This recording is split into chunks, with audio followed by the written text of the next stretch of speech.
Hello YouTube, Dave here again. Welcome to another installment of my 4E Friday series. Like I said, not necessarily a weekly thing, although this is 1 week after the first episode.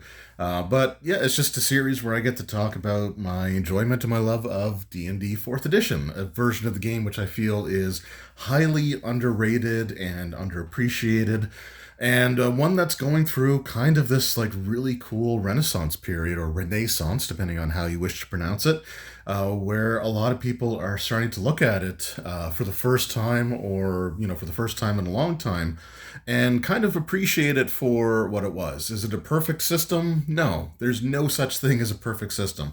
Every version of the game has its strengths and has its weaknesses. But it is really cool to see that the sort of the discussion about 4E start to shift into a much more positive light. And before I really get into this video, I just want to take a moment to really thank each and every one of you that watched the first video. The feedback on it was great. It was fantastic. There was even the people that, were not fans of 4th edition were a lot more civil than what I've seen in the past. And I really, again, appreciate that was taken like very, very seriously when just because I've seen in the past people get really belligerent and insulting and like personal against people that happen to like 4th edition just because these people didn't. Like, not even that long ago, I left a slew of online like Facebook groups and stuff like that. And I know I'm old. I'm in my 40s. I get it. But one of the big things that was causing me to leave was just how like hostile people were if you didn't like, the version of the game that they thought was the right one to like. So it's really cool to see that, the people that were there saying, I'm really not, a fan of 4E, but they had reasons why, which for the most part were like from personal experience, or like, I looked in the books, I read through them, and it just didn't appeal to me. And I think that's totally fine, right? Because not every game's going to be for everybody. But it's nice to see that the people that were commenting from the perspective of not being a fan of 4E, at least they could say that they had picked up the book or even played it for a bit, and it just didn't resonate with them. Whereas before, people were hateful towards it that would refuse to even touch the book, let alone pick it up, open it up, read its contents, and try it out. So it's just really cool to see, that the tide is kind of changing on that. And I just want to thank everybody for for their feedback, for their views, for taking their time to spend any of it watching something that I made. Always means a lot to me. And it was just really, really cool, and it made me feel excited about continuing the series. Whereas before, I always approached discussing anything 4E related with a little bit of trepidation, not because of my personal, enjoyment of the system or my personal feelings towards the system, but I knew it was going to open up the floodgate in the past for some really negative and hateful comments. So it's just kind of cool to see that we're moving away from that. Again, there's other things in this world to get worked up over. It doesn't and shouldn't be something as simple as a hobby and a game, right? If you're not getting enjoyment from a game, then, games are meant to be fun. So if you're not enjoying it, maybe it's just not for you, and that's totally cool. Anyway, in the first video, I talked about several of the aspects of D&D 4th edition that I really liked. And in that video, I was comparing a lot to D&D 3.5, and I also want to set the record straight, and not that I was really being called out for this or anything, but I do want to just make it clear that I love D&D 3.5 as well. I'm currently like a year and a half or 2 years into a 3.5 campaign that I've been really enjoying running, and my players have enjoyed playing. And so, like, I really do enjoy 3.5, but when it comes to discussing the things that I like about 4th, I'm going to talk about 3.5 because this followed from that, right? This was based off of, they had created the 3rd edition, and, based off of their experiences, the writers and the developers and the people at Wizards of the Coast, based off of their feelings towards that, 4th edition is the version of the game that they wanted to make next. So there's going to be natural comparisons there. Doesn't mean that I dislike the system. It just means that, this is what I have to compare it to because this is what immediately preceded it. So, the first video was mostly focused on the player's handbook and a little bit about the DMG, mostly in the way that your encounters were done. And today, I want to get a little deeper into one of the things that I really appreciated about 4th edition, and that was its monster design.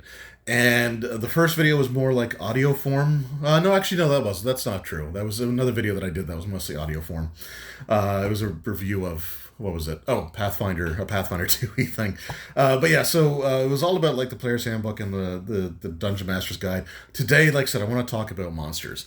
Because, again, having run 3.5 quite a bit, the monster manual was good for 3.5, but a lot of like the creatures had like a single stat block for like goblins and orcs and gnolls and hobgoblins, and they were a little underwhelming on their own. And they normally needed to have like class levels added to them or some other things kind of done to them to spruce them up. And I just really like the way that monsters were handled in 4th edition D&D. Monsters and NPCs, because did 4th edition do what I wanted out of like 3rd edition for NPCs for a very, very long time. So let's just go ahead and take a look at, I've got 4 monster books here. I've got the Monster Manual 1, 2, and 3, as well as the Monster Vault, Threats to the Nentir Vale. There was also the Monster Vault for D&D Essentials, but that's like a pocket-sized edition in a box set, and we'll talk about that sort of some other time here. But yeah, let's just set these books aside for now, because I mostly can use like the original Monster Manual as sort of a means for showing kind of where I'm at here. But one of the things that I really liked about it, and let's just go ahead and find, well, even here with the Azer. So with the Azer here, you've got like the standard like the Azer foot soldier there, you've got the warrior, which is something else that I want to talk about here in a moment. But you've got multiple stat blocks for a single creature type here, as opposed to just like a single stat block that you have to modify. So you've got different variations. You've got the fighter type, you have a barbarian, you've got the taskmaster, the beast lord. If we look at, I want to find like the goblins specifically here. And actually opened up pretty close. I opened up to the Gorgon there. But yeah, let's just take a look at the goblins here. So again, for the goblins, you've got 1, 2, 3, 4, 5, 6, 7 different stat blocks just for goblins in your base monster manual. Now, with 3rd edition and 3.5, you would start to see that, but it began with like the Monster Manual 4, where they started giving you these like groupings of creatures here. So again, if you want to create a dynamic encounter with different types of goblins all in a single encounter, you can just open up the book and use these stats. You don't necessarily have to modify them in any way, shape, or form. Which again, if you're looking to get into a version of like D&D and you want to try DMing it for the first time, I cannot tell you how much easier this is to use and to pull from than having your like one hit die goblin in the 3.5 or 3rd edition monster manual, that if you want to have like a goblin sneak that has like sneak attack and stuff like that, well, you'd have to add a level of rogue to it. Or if you want a spellcaster, you have to do that work yourself. Here you've got the Goblin Hexer, so you've got a spellcaster. They're a little bit higher level, so this might be something that you would use with a group of these Goblin Cutters. But yeah, I just really like the fact that they ended up incorporating like just multiple stat blocks for creatures into the game as well. Now I want to take a look at the dragons here, because they have another ability that's also an aspect of the game that I really liked in 4th edition. And let's just find, here we go. Let's find the black dragon, because that's my favorite. So here we got the black dragon, and one of the things that they have as an ability, if we look down here, is bloodied breath. Because another thing that I like about encounters and combat in D&D 4th edition is the bloodied condition. So the bloody condition is actually been brought back into the 2024 5th edition D&D Player's Handbook, which is also really cool to see, because it was just an interesting mechanic. It didn't necessarily affect things, right away. But it was just a way of like, yeah, they're bloodied, which means that that they are at half their maximum hit point value or below. However, it would be incorporated into some creature stats, as well as some player character abilities that relied on either the player being bloodied or their opponent being bloodied. But essentially, once you reach that halfway threshold, it can trigger this bloody condition, which can also double as sort of like a desperation mode. So, like with the dragons here, for example, when it reaches bloody condition, they immediately free action when they're the first time they're bloodied in an encounter, they recharge and get to use their breath weapon because again, like they're getting injured to a point where they don't normally expect to be challenged that much by any of the things that they fought before. So getting to the bloodied state triggers this sort of like desperation mode. And you can sort of use it as like a narrative tool too. Like you can see that the dragon has these wounds that are all over its body. You can see like there's blood dripping out. You can see that like they're kind of struggling a little bit with their movements. Or they're kind of having to strain a little bit harder with some of the things that they do, and they can see even like establish this almost look of concern, if not outright fear, but at least concern in their eyes as they reach the bloody condition. And the dragon uses this and musters up all of their strength for a breath attack, even if they wouldn't normally be able to do it yet.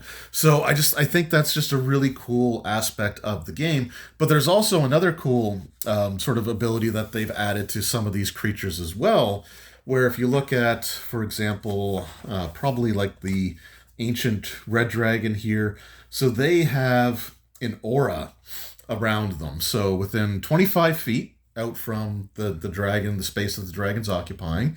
So you go 25 feet, any creature that starts their turn in that area or enters that area for the first time takes 20 fire damage.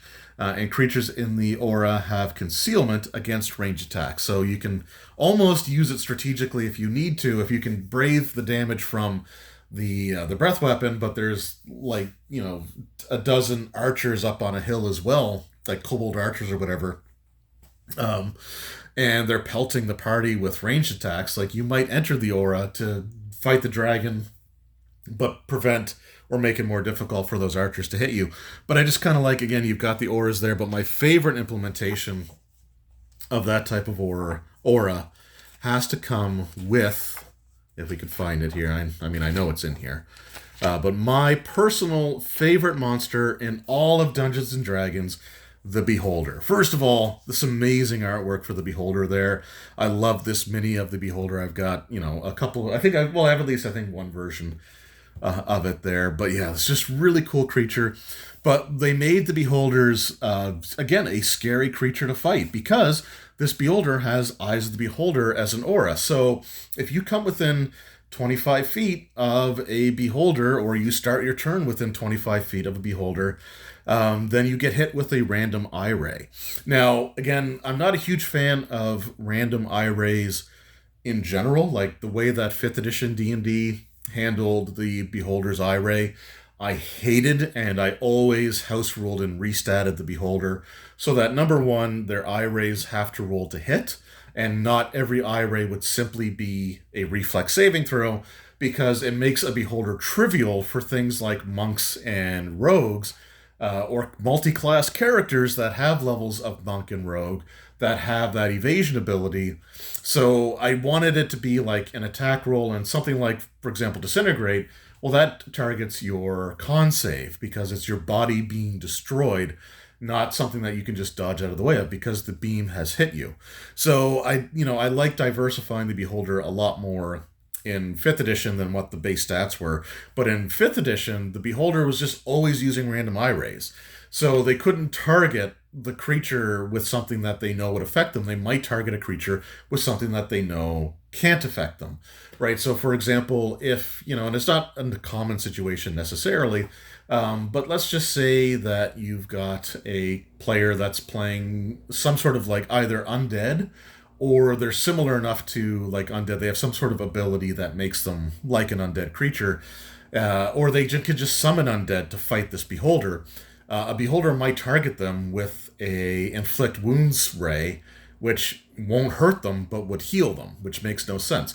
Beholders are meant to be intelligent. Like in the old school D&D, they were super genius level or genius level enemies. So they're not meant to be these like feral, reckless creatures that just fire off these eye rays at random.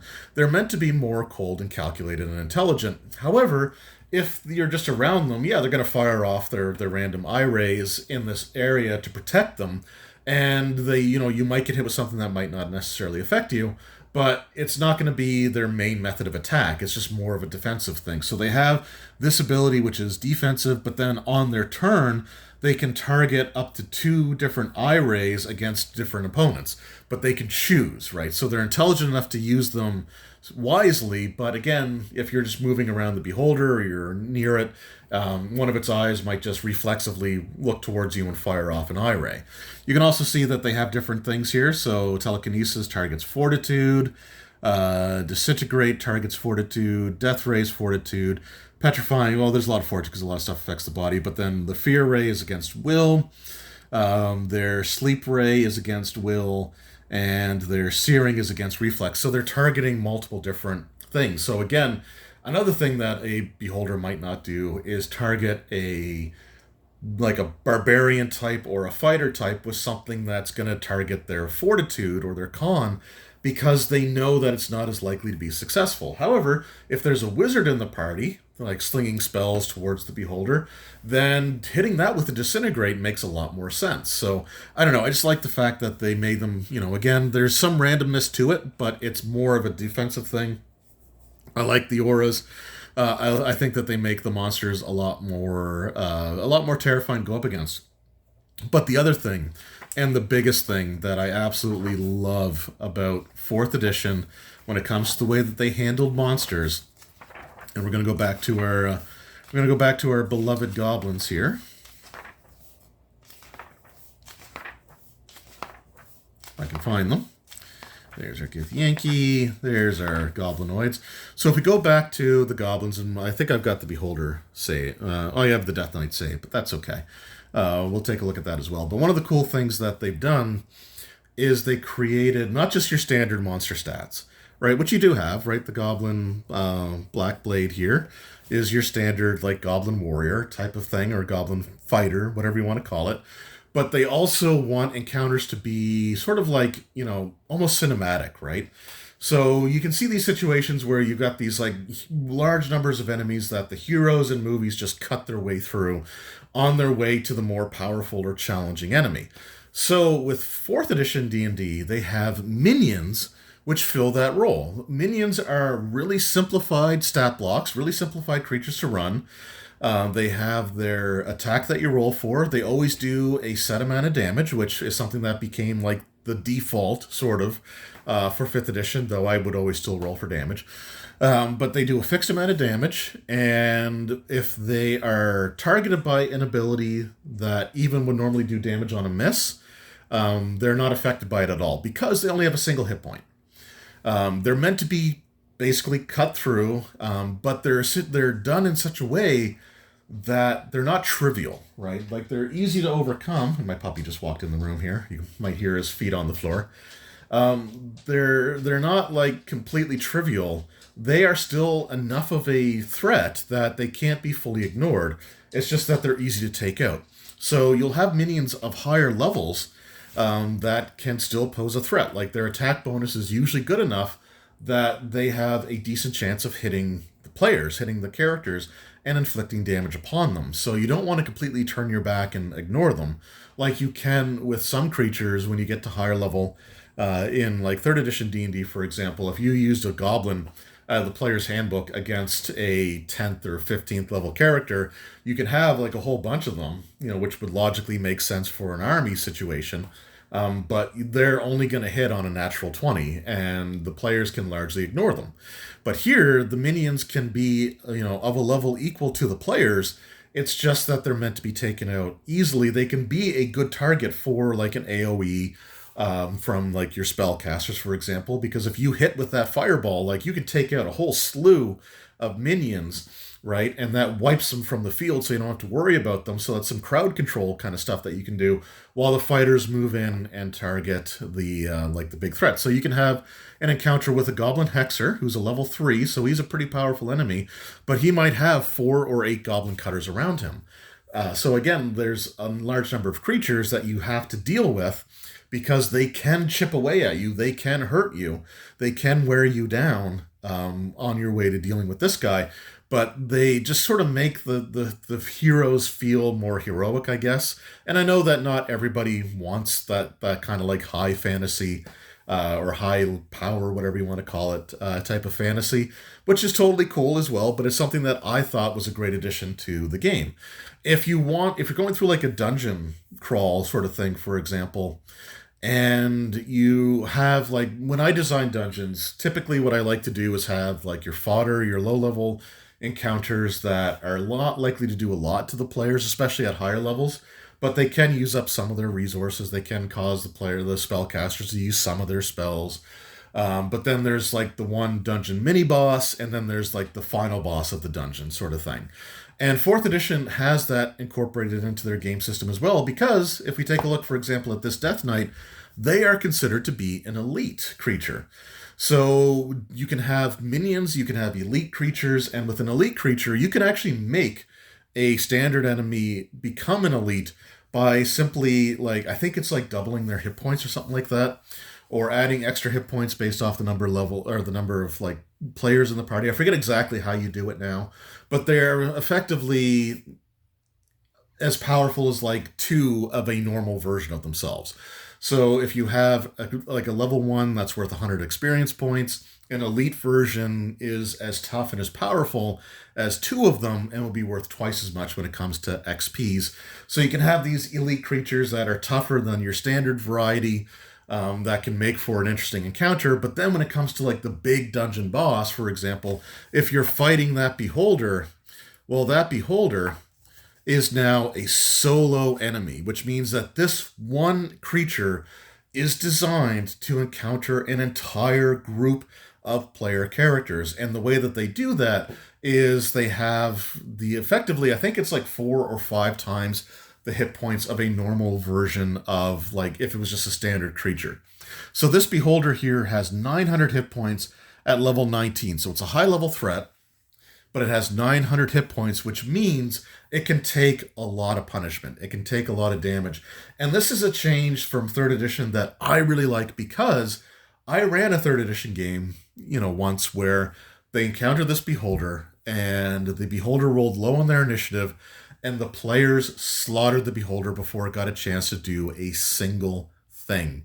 It didn't even have its central eye open at the time, because I think I had it so that it was using its eye rays to like disintegrate like a tunnel or something for it. So it had to have its central eye closed. So the players just absolutely destroyed this like decently like meant to be like a powerful, scary enemy, and it didn't even get a chance to go. So with solo monsters, that's not a thing. Like when you fight a solo monster, it is a serious threat, and it is meant to have this sort of epic feel to it. And when I was running Age of Worms for D&D 3.5, I started it in 2010 or 2011, and I finished the campaign in late 2012 or early 2013. I can't remember exactly when it was now.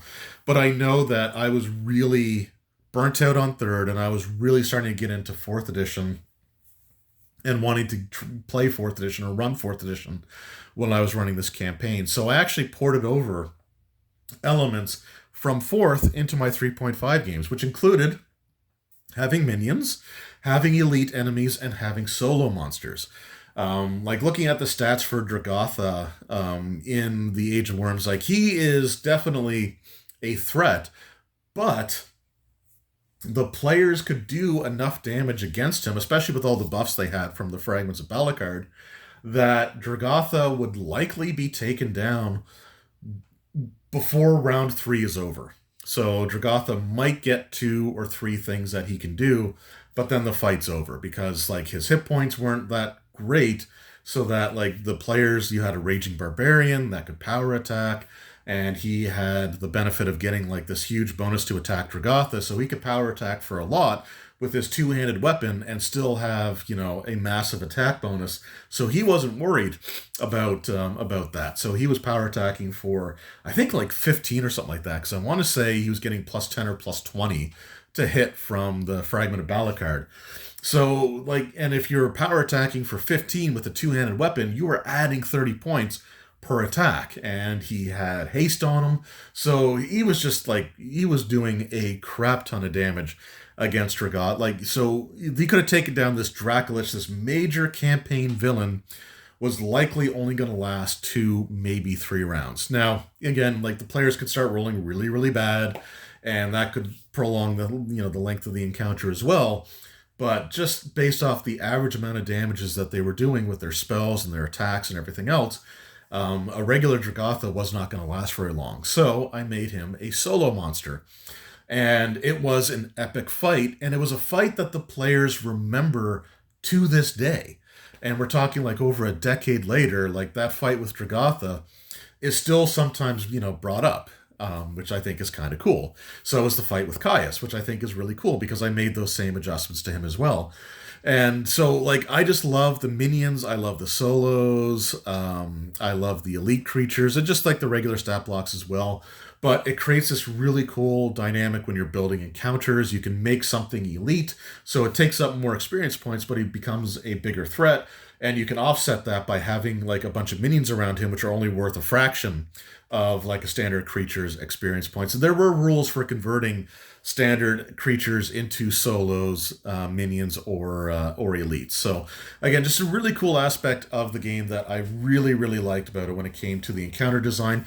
And it made building encounters fun, right? And one of the things that I really want to talk about that I loved in 4th edition as well is NPCs could be unique.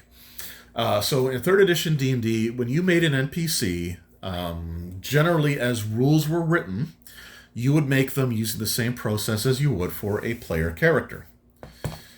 Which, can be fine, but it's a lot of work sometimes for like things that you're not going to use. Like, I'm not going to use necessarily all of the skill points that an NPC would have, because in a combat situation, I know, for example, they're probably not going to be making a knowledge history roll, or not necessarily even making like a survival roll in the middle of a combat, right? They might make one later if they escape. But it's just one of those things where like you could put a lot of work into it. But the problem is that also by rules as written, NPCs were always weaker in terms of like their gear or loadout that they could have compared to the player characters. Now, I would throw that out the window for like a major villain. So a major villain would be equipped with either an equal level of magic items that a player character of that same level could have, or maybe even more. But generally speaking, they had to be made the same way that a player character could. And you didn't have a huge plethora of like unique abilities that you could throw out there for your NPCs to have in 3rd edition unless you gave your NPC a prestige class, which I will say I think that the best use for prestige classes in 3rd edition D&D was to make NPCs and villains feel unique, right? Instead of it just being like, oh, well, they're just a fighter like the player character fighter in the party is. The difference might be a handful of feats, right? When you give them unique abilities, well, that's really cool, right? So one of the things that, with 3rd, if you wanted to do that, unless you like were okay with allowing the enemies to do things that the players couldn't, technically those prestige classes had or should have been available to the players as well. So if you had a player that wanted to play a particular prestige class and you said no to them, you didn't want that prestige class in your game, only to an adventure or two later, or even maybe that same adventure, have an NPC that uses that prestige class, right? Then the player's going to be upset with you. Or if you use it, then the player's going to be like, okay, well, that prestige class is now on the table, right? So, but with 4th edition, you could just give NPCs unique abilities. They weren't built like a player character. They didn't use the fighter class or the wizard class. You could craft them to be whatever you wanted them to be, whatever abilities you wanted them to have. And there was like a framework for determining like what their attack bonuses would be and what defense it would go up against. And you can have them mimic class features, but you could just have them have unique abilities on their own. So in the Monster Vault here, for example, there are some groups of enemies. If I can find one here, because I know I'd seen one earlier before I started this video, and then I completely forgot and didn't mark where it was like I should have. But yeah, I mean, just something simple here like this. Well, no, I want a named NPC. Hold on. Okay, so here we got kills, and we have a named NPC here. So they've got some abilities like the River Rat's Gambit or the Second Chance, and they're kind of built like a thief character might normally be, which is fine. But you can again give them something unique. So if you wanted them to have some sort of like contact with this like elder evil type of thing that can bestow upon them like some degree of power, then you can have them attack with something that makes no sense for them to normally have, but you could just have that be part of their stat block, right? They might be worth more experience points because of that. But I just always thought that that was a really cool thing that they did, and I'm not seeing too many NPCs. Right. Well, here, so we got Bolt to the Gut, right? So this is an encounter power for this Highwayman. It's not necessarily a normal thing from the player's handbook, but they have this attack. Doesn't provoke attacks of opportunity, and it's a ranged attack with a range of 25 feet against one creature. If it hits, they do 3d6 plus 5 damage, and the target is immobilized and takes like ongoing damage because they got hit really hard. So that might not be a normal player character ability, but this enemy has it, and it makes the enemy feel unique. But it's also kind of on brand with what they are. So I know I'm not great at explaining this, and if I were smart, I would have tried to like pre-script this video or something. But I just like the fact that NPCs can be unique and they can have abilities that a normal player character might not have, and that's like because they're this villain and they have these options that you can give them that just set them apart. And it's not just, oh, they're just a fighter, or they're a cleric, or oh, they're a wizard, right? So we know kind of what to expect. They can have these sort of like unique abilities that just the way that third edition was written, rules wise, just wasn't an option. And again, there's nothing wrong with that. You can absolutely add prestige classes to your villains to make them have like these unique options. There's absolutely nothing wrong with that. But I just like the fact that you can do that without having to go through all of that extra work. You can just sort of give them that ability, right? Like you can have a cult leader, for example, might have this ability where he can force one of his faithful to take a hit for him, even if that's not like a normal player character ability. They could just simply have like their minion take the hit, and it could be like a literal minion. So like the minion jumps in front of them, takes the hit, and the bulk of the ability, whatever it might be. Even though again, that's not necessarily a normal thing, but it makes sense that a cult leader would have such a fanatical following that his followers are willing to die for him. So I just think that that's a cool part of the game as well. And I don't know if I'm really explaining it that well, but it's just something that I liked about 4th edition. And it is something that continued on into 5th as well, because if you look, NPCs typically do not just have like class levels. Instead, they have unique abilities that are given to them. So I think that you can absolutely create like really cool, interesting villains with these unique abilities that you don't have to try to justify through multi-classing or prestige classing or other things that you would in 3rd edition D&D, for example. You could just give them what you think that they should have, as long as it's reasonable, right? Like you don't want to give them an attack that has a plus 50 to hit, and if it hits, then it just instantly kills a group of player characters in a 20-foot cube, right?